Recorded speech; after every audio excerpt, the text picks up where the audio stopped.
आज हम SB order जून 2026 के बारे में बात करेंगे। इस आदेश के माध्यम से ब्रांच पोस्ट ऑफिस में आधार आधारित ई-केवाईसी और बायोमेट्रिक ट्रांजैक्शन की सुविधाएं शुरू की गई है। इस वीडियो में हम दो दृष्टिकोण से समझेंगे, ग्राहक के लिए क्या सुविधा है, बीपीएम जीडीएस को क्या कार्य करना है। ग्राहकों के लिए नई सुविधाएं है। अब ग्राहक बायोमेट्रिक से लेन देन कर सकेंगे। यदि ग्राहक का ई-केवाईसी आधारित है तो वह पोस्ट ऑफिस सेविंग अकाउंट में खाते में जमा कर सकते हैं, आरडी खाते में जमा कर सकते हैं, सुकन्या खाते में जमा कर सकते हैं और पे इन स्लिप और विड्रॉल फॉर्म की आवश्यकता नहीं होगी। अब ई-केवाईसी ग्राहकों को डिपॉजिट के लिए पे इन स्लिप भरने की आवश्यकता नहीं और विड्रॉल के लिए विड्रॉल फॉर्म देने की भी आवश्यकता नहीं होगी। केवल आधार आधारित बायोमेट्रिक ऑथेंटिकेशन प्राप्त होगा। जमा एवं निकासी सेवा, डिपॉजिट प्रतिदिन अधिकतम 50,000 तक डिपॉजिट कर सकते हो और विड्रॉल के लिए 20,000 तक आप विड्रॉल कर सकते हो प्रतिदिन। किसी भी बीओ में लेन देन, पहले ग्राहक केवल उसी बीओ में लेन देन कर सकता था जहां उसका खाता था। अब ई-केवाईसी और आधार ऑथेंटिकेशन के माध्यम से ग्राहक किसी भी ब्रांच पोस्ट ऑफिस में जाकर लेन देन कर सकता है। इसे बीओ इंटर ऑपरेटेबिलिटी कहा जाता है। मोबाइल नंबर अनिवार्य है। ग्राहक को खाते में मोबाइल नंबर लिंक होना आवश्यक है। 1 सितंबर 2026 से मोबाइल नंबर लिंक नहीं होने पर ड्रीम ऐप से माध्यम से कोई भी ट्रांजेक्शन नहीं किया जाएगा। अब SMS अलर्ट, हर सफल ट्रांजैक्शन के बाद ग्राहक को तत्काल SMS प्राप्त होगा।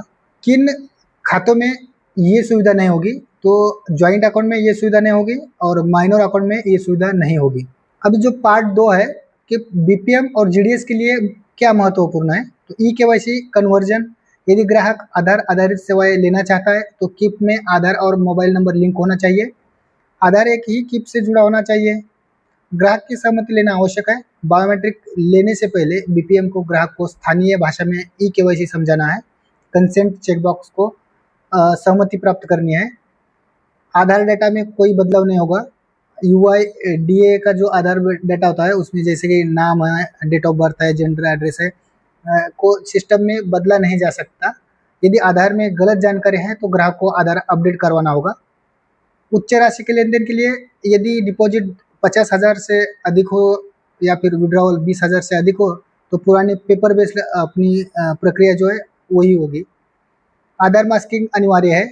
किसी भी दस्तावेज में पूरा आधार नंबर नहीं लिखना है, सिर्फ मास्क आधार ही दिखाई देना चाहिए। उदाहरणार्थ जो हमारा 12 डिजिट का होता है तो उसके सिर्फ लास्ट के 4 डिजिट ही दिखने चाहिए, बाकी के जो है स्टार करेंगे हम।